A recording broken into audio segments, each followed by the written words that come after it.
One of the biggest future concepts Tesla has for their vehicles involves self-driving. They envision a future where their cars are fully capable of real-world AI, which can drive people anywhere they need to and do so far safer than a human being could. This would be a safety and convenience problem for them to solve, but long-term, they also see the entire idea of owning a vehicle changing. They see all of the time that our personal cars are parked doing nothing as a waste when they could be out making money for us. Well, today this business exists already to a certain degree, and that's through direct car rental services. There are a few different ones out there, but the main one you hear about is Turo. Turo is often a great place to rent a vehicle since you choose them through an app and can secure a particular car. It's like Airbnb but for cars. Teslas are particularly popular on Turo, so back in 2020 I started giving this business a try, and now 3 years later, after tons of negatives and positives, I've decided to quit the Turo business. Today I'm going to break down all of the things I experienced on Turo and what things to keep in mind if this is ever something you're considering. So let's get into it, and a special thanks to Electron for sponsoring a portion of this video. I first started experimenting with Turo in 2020 with my brand new Tesla Model Y. At the time, I was one of the first 2,200 people to own that car, so I had a number of renters who wanted to try that car out before it was readily available. It was pretty easy. I make sure the car is clean and charged, take detailed photos on the Turo app, pass it off to a renter, and then make a fee for the time the car is gone. It sounded like a good way to own a Tesla to review on the channel and make money with renting it out to people who also want to check out new electric cars. Sometimes it worked out great just like this. I send it off, and a few days later, I just need to check in the car, which was treated nicely by a customer. Other times, though, I would have very specific issues and find that the business was far from passive. At the drop of a hat, it could become immediately stressful.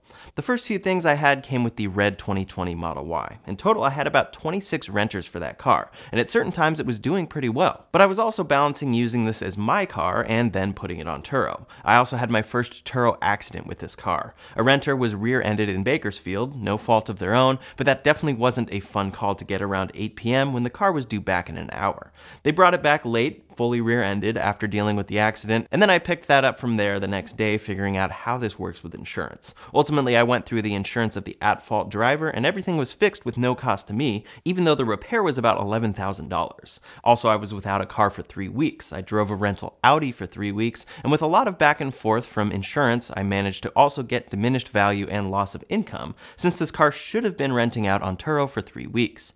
I have a full video about that repair process linked below. It was a lot, but I ultimately saw it as a long-term learning experience if I wanted to expand this business. Plenty of people succeed with a Turo fleet and a Tesla Turo fleet, but I've come to learn that it really has to be something you enjoy doing or plan to dedicate a lot of time to. From there, with the Model Y, I was rear-ended myself while driving in Pasadena and went through another intense $23,000 repair process, so that delisted the car from Turo, of course. Insurance also became a lot to deal with there, so I started involving my dad in this business. He's incredibly good at insurance stuff and general management, so he was kind enough to handle certain things that were taking up too much of my time, paid of course. This became especially useful when a renter had something major break in the car while up in San Francisco. Something major broke in the axle of the Model Y, and ultimately it was likely damage related to a previous renter. But of course I wasn't able to pin it down. The car was leaking fluid, making terrible sounds when driving, and ended up being a $6,000 out-of-warranty repair through Tesla. The full video about that process is linked below. Tesla blamed a third-party suspension install even though it likely wasn't related, but regardless we had to coordinate that whole repair, and then my dad flew up to San Francisco, picked up the car from service, and road tripped it back down to LA. Since he was so involved by this point, it was a bit less stressful, so I was seeing these as the rare things we're learning from to navigate through as we expand this business. That repair was the biggest loss the business had on the Turo side, and essentially negated the previous few months worth of rentals. Still, I wanted to expand, so I added the 2021 Plaid Model S to my Turo fleet. This car was brand new and exciting at the time, so it was a good way to test a high-end vehicle on Turo and be able to review it on the channel. The car is an absolute blast, so I got it, reviewed it, and then our first rental was in November of 2021. This car then proceeded to have tons of rentals. It went through phases, but sometimes was very reasonably profitable on a monthly basis, all costs considered. I had a total of 44 trips in the Model S Plaid, with the final one ending in May. Most of the guests in that car were fantastic. They were incredibly communicative, considerate, and returned the the car in great condition. However, this is a very wide, low-to-the-ground vehicle, so while we didn't have any serious accidents or anything, curb rash just became a normal occurrence. This is normal in a lot of Teslas, but it started becoming normal that curb rash would happen on that car, so we'd charge renters the amount it would cost us to repair the wheel. This pretty much happened to any renter, no matter how great they were to work with. We also got some front bumper damage from someone pulling into a low driveway, as well as some pretty rough damage when you look underneath the car. This doesn't actually affect anything and requires you to actively look for it, but it's there and of course not how the car originally came. We handled the bumper directly like we did with curb rash instead of going through insurance fully. That was damage we noticed after it was returned and had to ask the guest about. As for the underside of the car, we actually didn't notice it after any particular rental, so we couldn't pin down where it came from. That's when we started realizing how essential it is not to just check in the car quickly when it's being returned. We need photos of absolutely everything, and even then there could be damage you can't see, like probably happened with our Model Y. In any case, from there I sold the red Model Y. After the 2 rear endings and $6,000 repair amongst many other service appointments, I decided to get rid of that car and was lucky to actually get more for it than I bought it for. I sold it when used Tesla prices were insane. Around the same time though, I had decided to expand Turo further. The Plaid was overall doing pretty well, but it's expensive to rent, so sometimes there wouldn't be any renters willing to pay $200 to $300 a day for that car.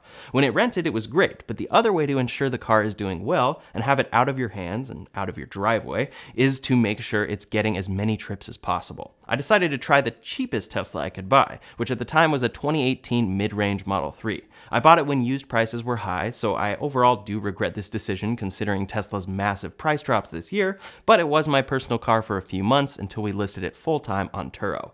I was actually really impressed with the car itself, but eventually I listed that car on Turo along with the 2021 standard range Model 3 that we have. So at its peak, we had a 2021 Tesla Model S Plaid, 2021 Tesla Model 3 standard range, and 2018 Tesla Model 3 mid-range on Turo full-time. I ended up having 10 trips in the 2018 Model 3 and 6 in the 2021 Model 3 before I decided to unlist all of the cars. That's about 86 trips total that we hosted. We then were personally using our other cars, so car Tetris, as we call it, became a normal activity. When we'd have no renters, we'd stack up the cars in our driveway, and then usually would have to pull them all out to get the right car out at the right time for a rental. I also had to ensure they were charged, so we had 2 Tesla wall connectors, and then I would trickle charge a car in the back of the lineup with a normal outlet. Before we go any further, I'd like to thank today's sponsor, Lectron. Lectron makes convenient and reliable charging solutions that let EV owners charge at any charger no matter their car's charging standard. With their CCS to Tesla adapter, Tesla drivers can access any CCS fast charger across the country and charge at a rate of up to 150 kilowatts with a maximum rating of up to 500 volts and 300 amps. That means you can add up to 180 miles of range per hour to your Tesla at a CCS charger. With this adapter, you'll never have to wait at a busy charging station. They also make a portable Tesla charger that has a powerful dual-level charging and interchangeable level 1 and level 2 charging plugs. With a 12 and 32 amp charging max, respectively, they can charge a Tesla up to 20 miles of range per hour. It also has a 21-foot cable for flexible installation. It's great for road trips and makes it easy to charge your Tesla at home too. Lectron's mission is to make EV charging fast and reliable for all EV drivers. To check out all of their chargers and adapters and get all the latest deals, head to ev-lectron.com or click the link in the description below. My dad was really the one building the Turo business at this point. I was paying him and he was handling check-ins, check-outs, communication with renters, insurance issues, issues with renters, car washes, supercharging when needed for a quick turnaround, and more. It never was a full-time job, but it was incredibly clear that this is not passive income. Here are some of the things that you have to be constantly considering when renting these cars out. First, you have to clean the car. Some renters return the car very dirty, others clean, but you still have to clean it up to keep new renters happy, and you have to follow Turo's specific cleaning policies. I found that doing this myself could sometimes take about an hour if I hurried, so we ended up taking it to hand car washes each time. If there was a quick turnaround, we'd do that and drop it off on the street for the renter to pick up via Turo Go. But then if it was a longer turnaround, we found it would be easiest to just get the car washed and then put a car cover on it until the next rental. Rentals can come in at the drop of a hat and the car needs to be ready to go, so this became the easiest. As for why we often needed a hand wash, if a renter road tripped up to San Francisco and back, a drive-through wash definitely didn't do the trick, plus we'd still have to clean the interior there. Then, of course, there is maintenance and repairs. Luckily for me, I didn't have much other than getting new tires on the 2018 Model 3, more on that in a minute, and getting the 12-volt battery replaced under warranty. On Turo, the best way to ensure that your car is getting rented as much as possible is to make it the most optimal experience possible for the customer.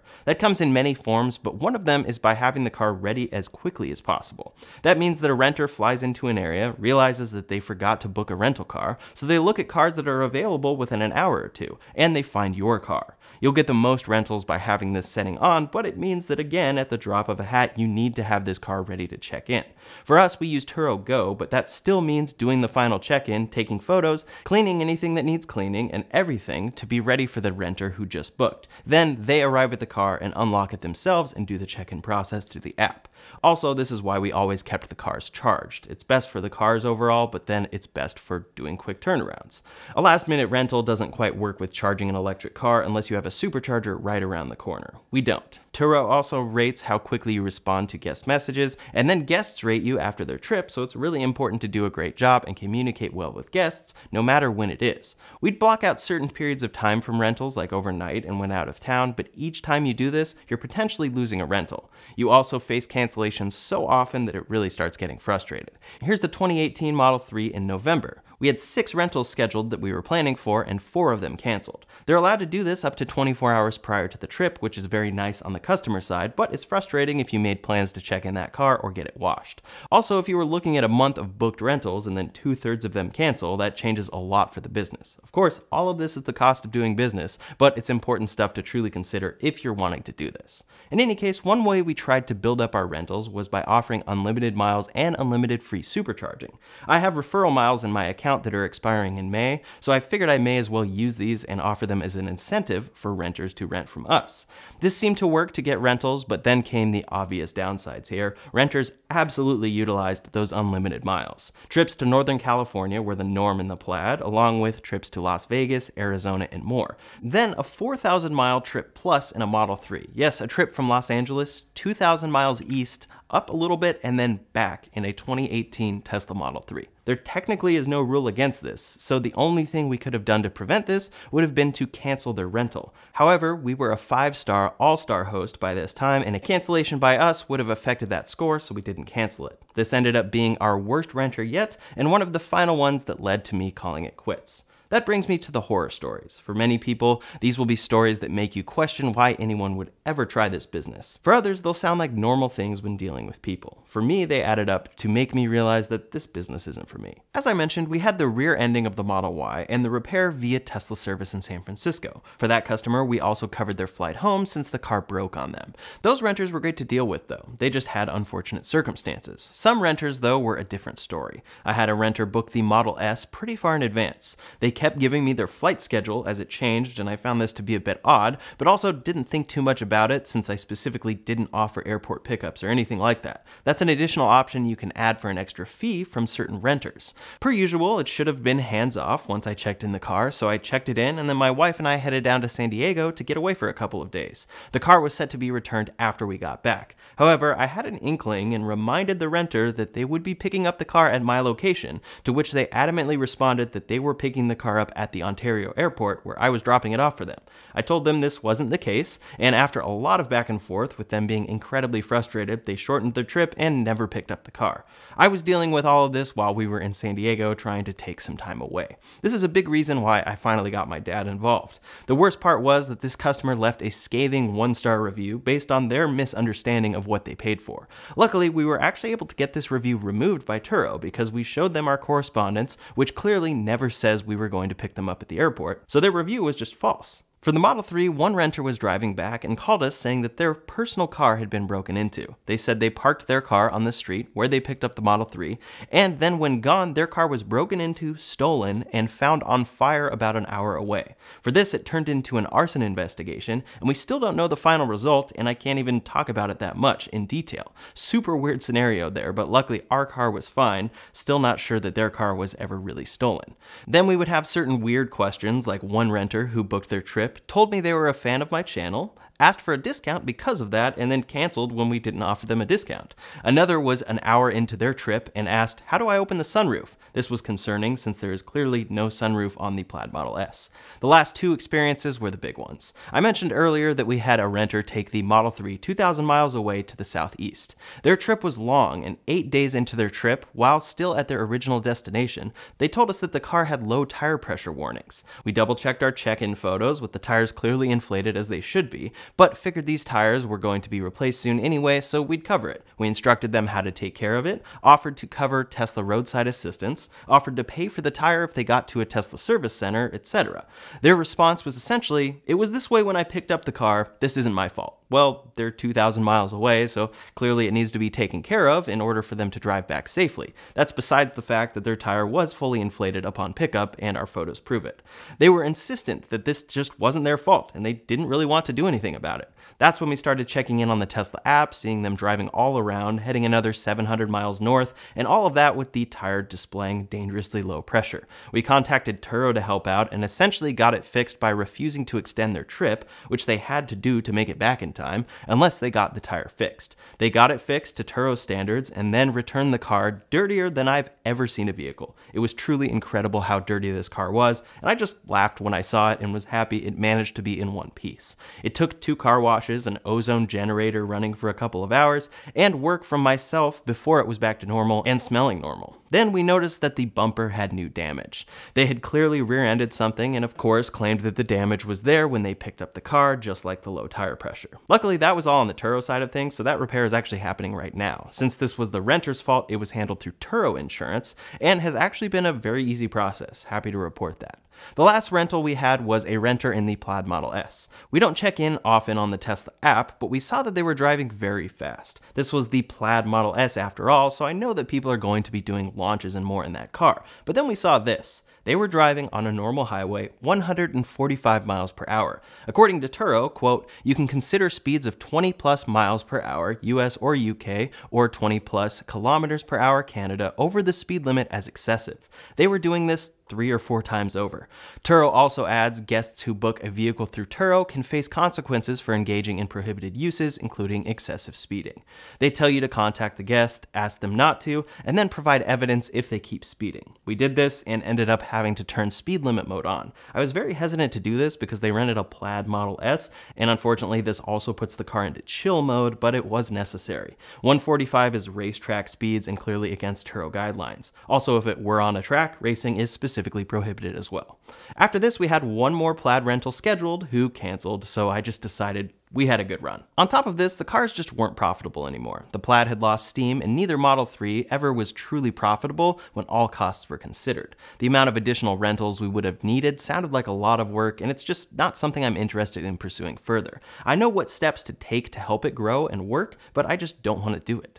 So after a couple more videos, I'm going to be selling the 2021 Plaid Model S and 2018 Model 3. I wish I had sold these when the market was higher, but the timing just didn't align, so now I'm having to get rid of these cars at current used prices. That said, the Turo earnings weren't nothing. Some months they were great, and here's a breakdown of our earnings throughout 2022. That's a total of $28,509 in revenue earned from Turo in 2022, with the majority of that coming from the Plaid Model S. Sometimes it feels like people share these type of earnings while only considering one layer of how it works. Like, wow, $28,000 in a year, that's amazing. Well, in reality, that revenue was mostly spent on car payments, car insurance, car washes, maintenance, and employee pay. It also ate up a lot of my time and stress, but it did work out well for me personally in tandem with my channel. It helped to offset costs and allow me to review these cars after significant mileage. It served its purpose for me, I gave it a try, and I'm going to be focusing my efforts elsewhere this year. That was my experience with Tesla and Turo and trying to build a Turo fleet, but I know plenty of people who do this successfully and are fully invested in it. So if you're still encouraged to try it after this video, more power to you. I'm just sharing my experience and hopefully it helps people. Thanks to everyone who rented from me, and I hope you had a great experience. In the meantime, if you want to see the latest Tesla news, you can check out that video linked up here or in the description below. Thanks so much for watching, and I'll see you on the next one.